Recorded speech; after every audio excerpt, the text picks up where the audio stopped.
J.D. Vance held up the photograph and smirked. "This man," he told the Parliamentary Committee, "is a very expensive statue, a well-paid performer in an antique costume who contributes nothing to actual national security." The cameras were rolling, the room was chuckling, and in the back corner, Thomas Merrick sat perfectly still, just like he'd been trained to do for 30 years.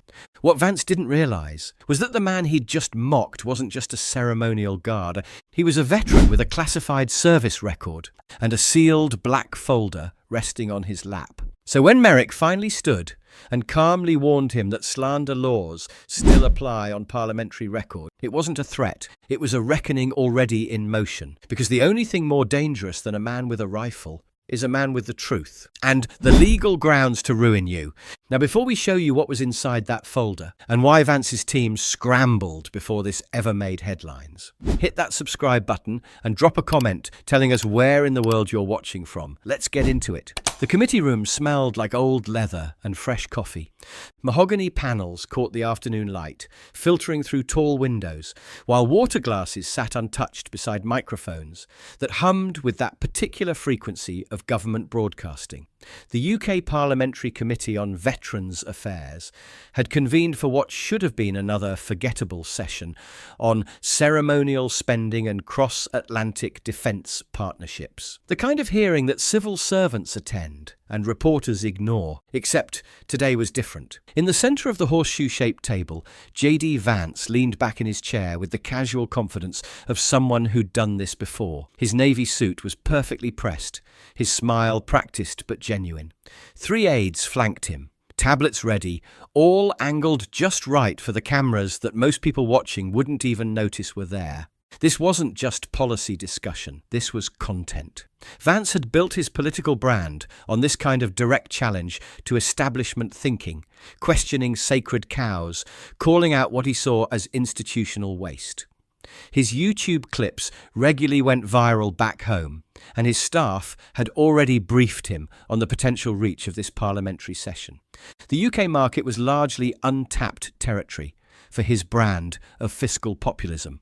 And in the back corner of the public gallery, almost invisible among the scattered observers, sat a man nobody had bothered to identify when he'd signed in that morning. The clerk had glanced at the name, Thomas Merrick, and made a note, but hadn't connected it to anything significant. Why would she? He looked like any other interested citizen attending a public hearing. Thomas Merrick wore a civilian jacket, unremarkable haircut, hands resting quietly on a slim black folder. He didn't fidget or check his phone.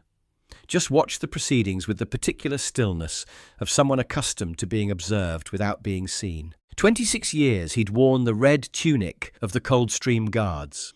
26 years of standing perfectly still while tourists took photos, of escorting dignitaries through ceremonies that looked like pageantry but served purposes most people never understood, and for stretches that remained classified, doing things that had nothing to do with bearskins or palace gates.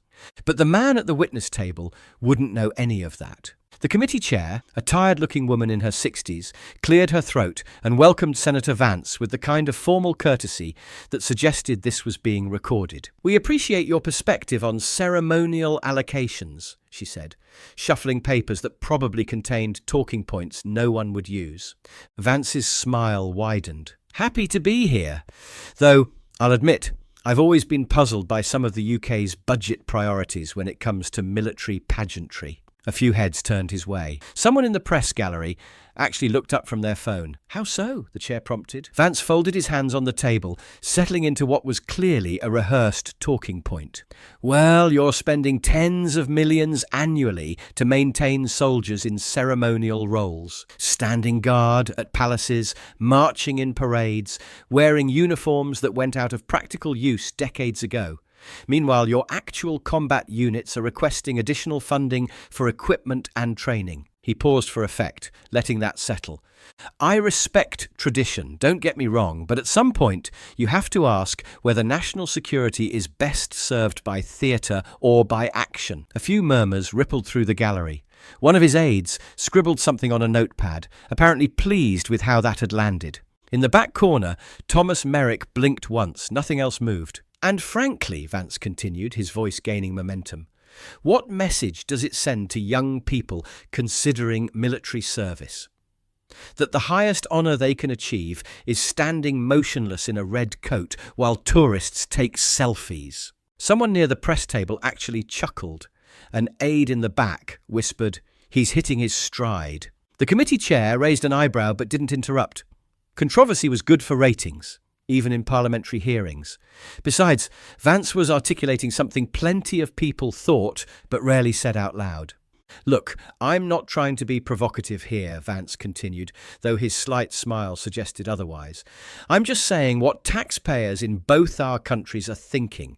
When they see soldiers in ceremonial dress, they're not seeing defence spending. They're seeing a very expensive museum exhibit." A few more murmurs of agreement rippled through the gallery.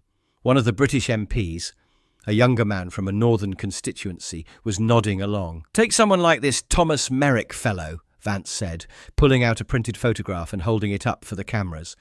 "I've seen his photo in your tourism materials. Full dress uniform, perfect posture, standing guard at Buckingham Palace. Very impressive theatre." The photograph showed exactly what Vance described. Merrick, in his red tunic and bearskin, motionless beside a palace gate, while tourists snapped photos in the background. But when you strip away the ceremony, what's the actual contribution?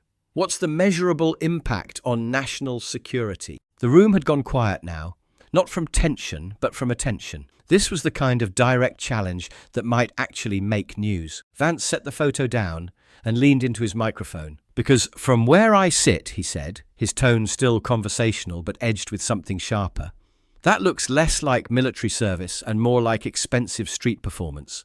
A very well-paid statue that moves twice a day for the changing of the guard." The silence that followed wasn't empty. It was loaded. And in the back corner of the gallery, Thomas Merrick's hands had tightened almost imperceptibly on his black folder.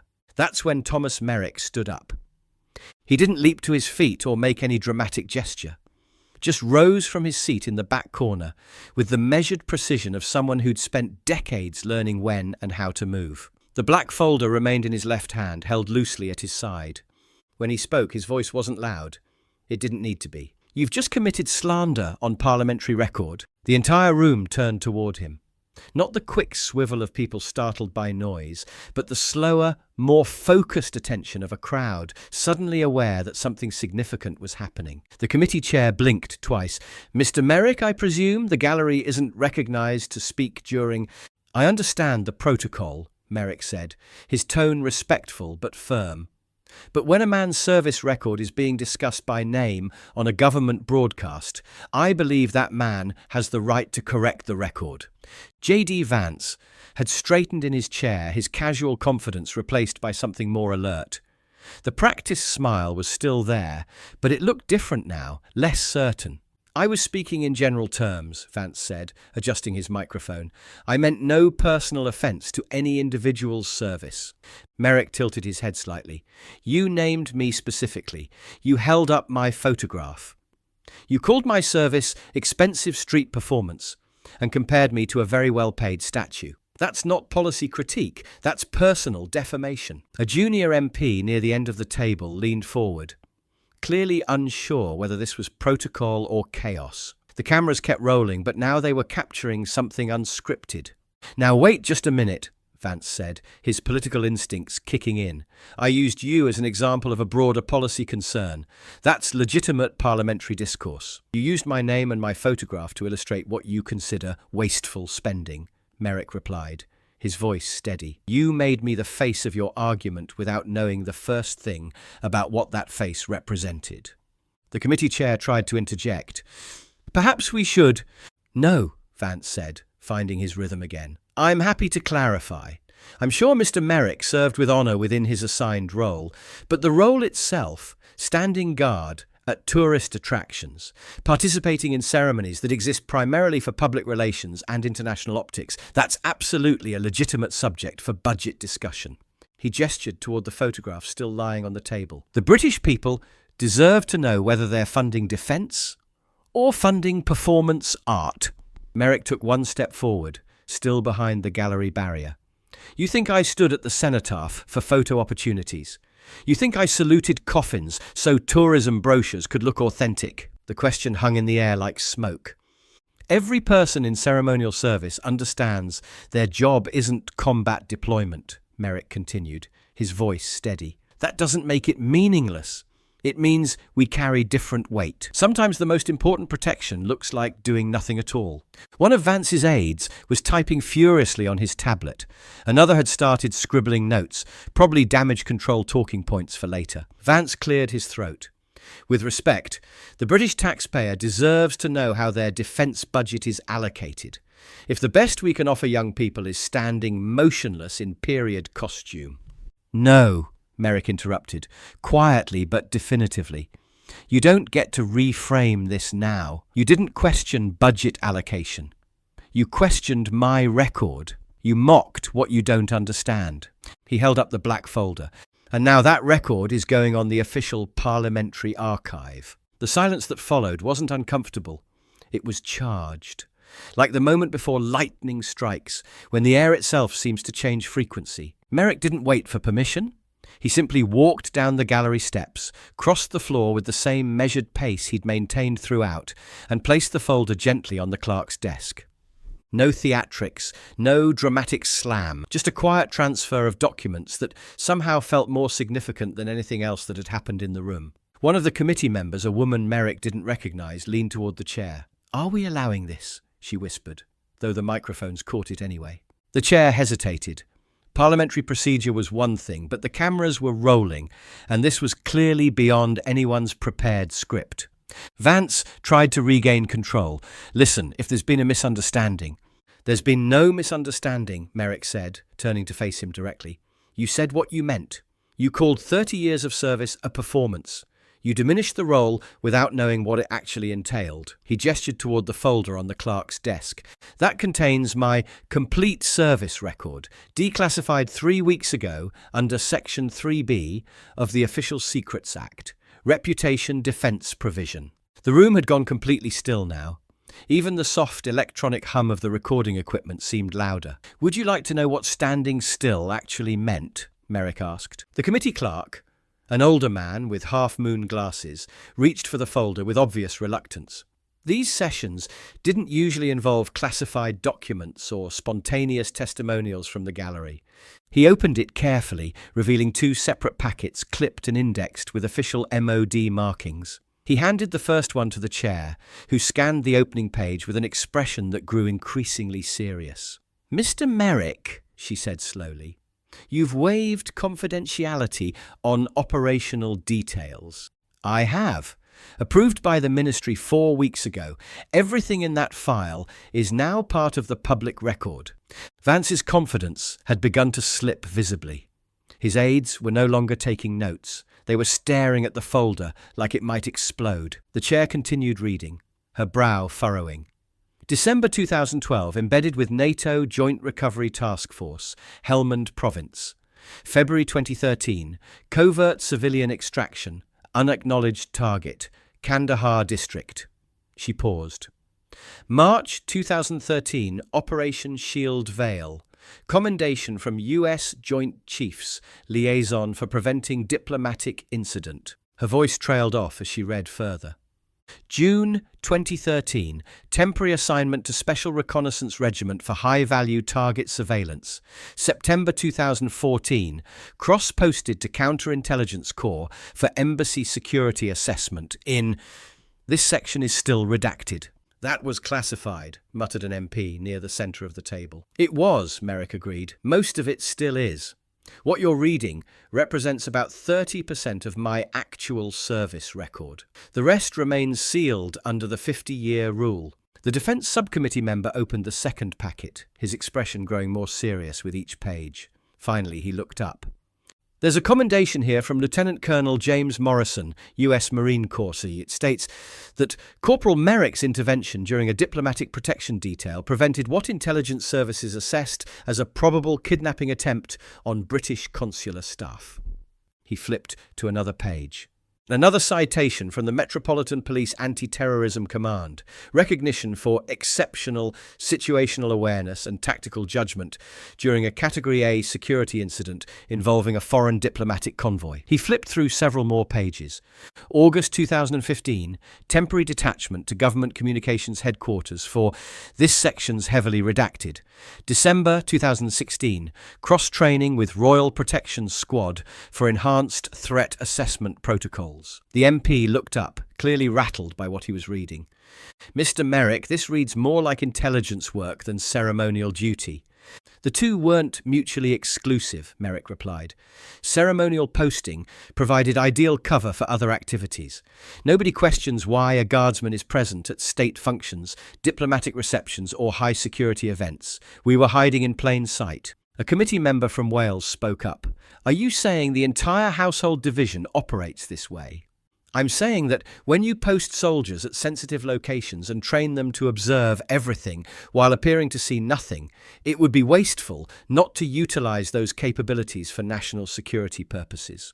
The room felt like the air itself had changed composition. What had started as a routine budget hearing was becoming something that would require classified briefings and security reviews. J.D. Vance had gone pale. When he leaned toward his microphone, his voice carried less authority than it had 10 minutes earlier. How was I supposed to know any of this? Your official record shows ceremonial postings, palace duty, parade formations. Merrick met his gaze without blinking. That was the point. We weren't there to be known. We were there to be present. The room felt different now. Not tense exactly, but heavy with the weight of information that changed everything about what had seemed like a simple policy discussion. One MP, clearly former military based on his bearing, leaned forward. You were wounded in service? Merrick nodded once. Outside Parliament. 2017, vehicle attack. 3 perpetrators. 1 improvised weapon. Civilian casualties prevented. He touched his lower back briefly. The round lodged 3 millimeters from my L3 vertebra. They called it fortunate placement. I didn't correct them. A heavy silence settled over the room. The kind that comes when people realize they've been watching something more significant than they understood. The former military MP spoke again, his voice quiet but carrying clearly. How many incidents like this? Over my career, 17 that required active intervention, 4 that made internal reports, 1 that nearly made the news before it was contained. Merrick looked directly at Vance. Every one of them happened while I was assigned to ceremonial duties. While tourists were taking photographs of the man in the red coat who was supposedly doing nothing but standing still. Another committee member, a woman from Scotland, shuffled through papers. Mr. Merrick, are there others currently serving in similar dual capacities? I can't answer that specifically, Merrick replied. But I can tell you that the Household Division has protocols for situations that go well beyond ceremonial requirements. We're trained for contingencies that most people hope never occur. The room felt different now, not just from the weight of new information, but from a fundamental shift in understanding.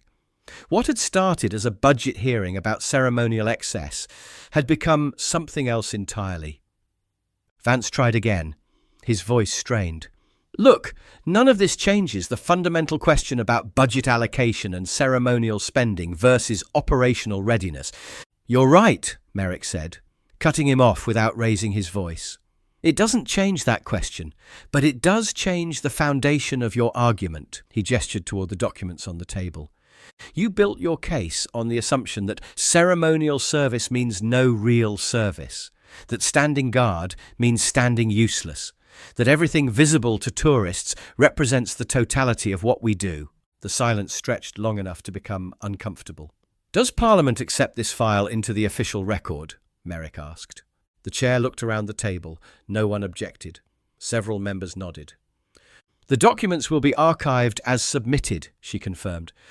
Good, Merrick said. Then I've said what needed saying. And with that, he turned without another word and walked toward the side exit of the chamber.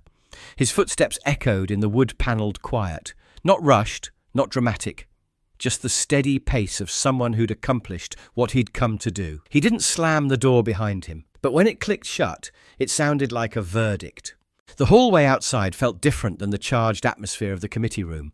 Quieter, more institutional, with that particular echo that government buildings seem to specialise in. For a moment, Merrick thought he'd escaped the whole business cleanly. Then came the footsteps.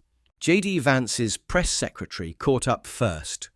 A sharp-faced man in an expensive suit who moved with the barely controlled urgency of someone whose job had just become much more complicated.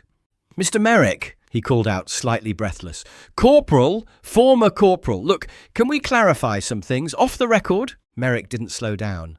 "Off the record isn't how this conversation started." The press secretary winced. "Right, of course, but Senator Vance didn't have access to your full file. If he'd known the extent of your classified service, he'd have picked someone else to call useless," Merrick finished. "But he didn't. He picked me, on camera, during a parliamentary session." Behind them, the committee room door opened again. Vance himself emerged, flanked by two aides, one carrying a tablet that hadn't stopped buzzing since the hearing ended. Vance straightened his tie with the kind of gesture that usually preceded damage control. "Corporal Merrick," he said, his voice carrying the forced authority of someone trying to regain lost ground. "Let me be direct. If I misspoke about your service, I regret that. But I don't appreciate being ambushed in front of international media." Merrick stopped walking and turned. When he spoke, his tone was calm, almost conversational. "You weren't ambushed. You were corrected." "That a threat?" Vance asked, stepping closer. "No," Merrick replied evenly. "It's information." Vance's jaw tightened. "Do you really think a defamation suit goes anywhere? You became public domain the moment you put on that uniform. I made a policy comment. You turned it into theatre." "You made an assumption," Merrick said, "a public assumption about a man's service record that you broadcast to an international audience without verification." One of the nearby clerks, overhearing, muttered quietly, "Parliamentary privilege doesn't cover factual misrepresentation." Vance shot him a look, then turned back to Merrick. "Look, if there's been a genuine misunderstanding about your background—" "There's been no misunderstanding," Merrick interrupted. "You said exactly what you meant to say. You called 30 years of service a performance. You held up my photograph as an example of wasteful spending. You suggested my role contributed nothing to national security." He gestured toward the committee room behind them. "The difference is, now there's documentation to contradict every one of those statements, on parliamentary record, archived permanently." Vance's press secretary tried to intervene. "Senator, perhaps we should—" "I can handle this," Vance snapped, then immediately tried to soften his tone. "Look, Corporal, we're both professionals here. Surely we can find a way to frame this that doesn't create unnecessary complications for either of us." Merrick studied him for a moment. "What kind of complications are you worried about, Senator?" The question hung in the air like a challenge. Vance's aides exchanged nervous glances. "I'm simply saying that litigation benefits no one," Vance said carefully. "Bad press, legal fees, months of depositions. Surely your time is better spent on more productive endeavours." "My time," Merrick said quietly, "was spent on 26 years of service that you dismissed in 30 seconds. I'm not particularly concerned about spending a few more months ensuring that dismissal gets properly corrected." Merrick had started walking again, but Vance called after him. "Look, we can handle this quietly, privately. My staff can reach out through proper channels." "You're still not listening," Merrick said without turning around. "I didn't come here to make noise. I came here to put truth on record. That's done." He paused at the elevator bank and pressed the call button.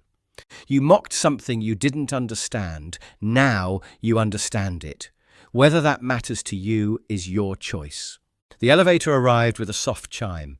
As Merrick stepped inside, Vance's press secretary made one last attempt. "So are you planning legal action or not?" Merrick looked at him through the closing doors. "That depends on whether the truth speaks loud enough on its own." The doors slid shut. In the hallway behind him, Vance stood staring at the closed elevator doors, while his aides clustered around tablets and phones, already working on statements that would try to explain how a routine budget hearing had turned into something else entirely. But Merrick was already thinking about something simpler: the rain. London's autumn drizzle had started while he was inside, turning the windows of the elevator into streams of distorted light as it descended. By the time he reached the ground floor, and walked out through the side entrance of Portcullis House. The pavement was slick and dark, reflecting the grey afternoon sky. He didn't have an umbrella, didn't need one. Behind him, inside those walls, aides were probably scrambling to manage footage and draft statements. Press contacts were being activated, talking points refined, strategies adjusted to minimise fallout from something that was never supposed to happen. None of that followed him into the rain. Just the quiet sound of London going about its business, tyres on wet asphalt, umbrellas opening, the low hum of a city that had seen everything before and would see it all again. He'd walked maybe 50 yards when a voice called out behind him. "Excuse me, sir."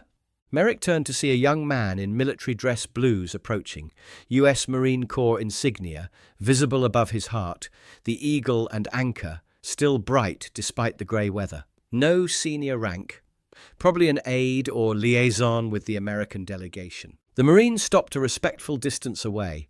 "Sorry to bother you. I was inside. I saw what happened." Merrick nodded. "Figured someone would. They're saying you set him up, that it was orchestrated. What do you think?" The Marine answered without hesitation. "I think you said what needed saying." He paused, Rain beginning to spot his uniform. "My brother's with the old guard, Arlington, honour guard at the tomb. What you said in there, and it'll mean something to him." Merrick looked at him, really looked, and saw something familiar. The particular bearing that comes from understanding that some duties aren't about glory. Then it was worth saying. The Marine nodded once, precisely, then turned and walked back toward the building. Merrick continued down the pavement, rain soaking slowly through his jacket. As he walked, his phone buzzed once, a text message from a number he didn't recognise. Saw the feed. About bloody time, someone set the record straight. C. Walsh, 2nd Bein, Coldstream. Then another. "Mate, the entire mess is talking about what you did today. Respect. T. Henderson, Welsh Guards." A third message appeared. "Heard about Parliament. 23 years I kept quiet about Baghdad. Maybe it's time more of us spoke up. Monsieur Williams, Grenadier Guards." He didn't reply to any of the messages. Didn't need to. But something about knowing that word was already spreading through the community. Not just in Britain, but internationally, made the rain feel less cold. His phone buzzed once more. This time it was a number he recognised. His former commanding officer. "Tom. What the hell did you do today? Half of Whitehall is having emergency meetings about classified disclosure protocols. The other half is quietly saying it's about bloody time someone fought back." Merrick stopped walking and found himself smiling for the first time all day. Even his old CO, who'd spent 30 years navigating military politics, was calling this a victory. Behind him in those climate-controlled offices, damage control was already in full swing. But some kinds of damage resist control, especially when the truth has been spoken clearly, on record, with documentation that can't be disputed or spun away. The story wouldn't disappear into the usual news cycle. It would become part of the permanent record, parliamentary archives, military history, case law on service members' rights to defend their reputations. Vance had turned what should have been a throwaway comment into a constitutional precedent. Merrick thought about the young Marine who'd approached him, about his brother at Arlington, standing guard over graves that most people walk past without a second thought, about the thousands of others currently serving in roles that looked simple from the outside, but carried weight that couldn't be measured in budget line items. For 30 years, he'd been part of something that worked precisely because it remained invisible. Today, for the first time, he'd made part of it visible. Not for glory or recognition, but because someone had crossed a line that couldn't be allowed to stand. The rain kept falling. Merrick kept walking. Somewhere behind him, a career politician was learning the difference between questioning policy and attacking service. The lesson would probably be expensive, politically, legally, maybe both. But that wasn't Merrick's concern anymore. He'd done what he came to do. The rest would work itself out, the way these things always did when truth met consequence in a public forum. Somewhere behind him, in climate-controlled offices and conference rooms, people were working very hard to make this complicated, to spin it, manage it, turn it into something controllable. But some things resist management, like truth, once it's spoken clearly, like service, once it's understood properly. like the quiet certainty that comes from doing the right thing at the right moment, regardless of who's watching. The rain kept falling, Merrick kept walking, and in the official parliamentary archive, a black folder full of declassified documents waited to be read by anyone who wanted to understand the difference between standing still and standing useless. That would have to be enough. Because sometimes the most important victories look like ordinary afternoons, and the strongest statements end with walking away in the rain. Now let me ask you something. Do you think J.D. Vance crossed a line when he named a specific soldier and called his service expensive street performance? Should classified service records ever be declassified to defend someone's reputation? Or does national security require permanent silence? And if you had 30 years of quiet service that nobody knew about, service that saved lives but couldn't be acknowledged, how would you respond to being called useless on international television? Let me know what you think in the comments below. If this story made you see ceremonial guards differently, if it made you wonder what else might be hidden behind that famous stillness, hit that like button and subscribe for more stories that reveal what's really happening behind the scenes. Ring that notification bell so you never miss when we upload, because these stories come out every day, and each one shows you something about service and sacrifice that most people never get to see. Share this with someone who thinks those red uniforms are just for tourists. Show them what standing at attention really means. Another powerful story is waiting for you right now. Just click the video that appears on your screen. Same truth, same dignity, same quiet strength that changes everything once you understand it. We'll see you tomorrow, same time, with another moment that proves the most important work often looks like the least important work. Until then, remember, not every hero makes headlines. Some just stand there in the rain and make the world a little safer without anyone knowing why. Thanks for watching.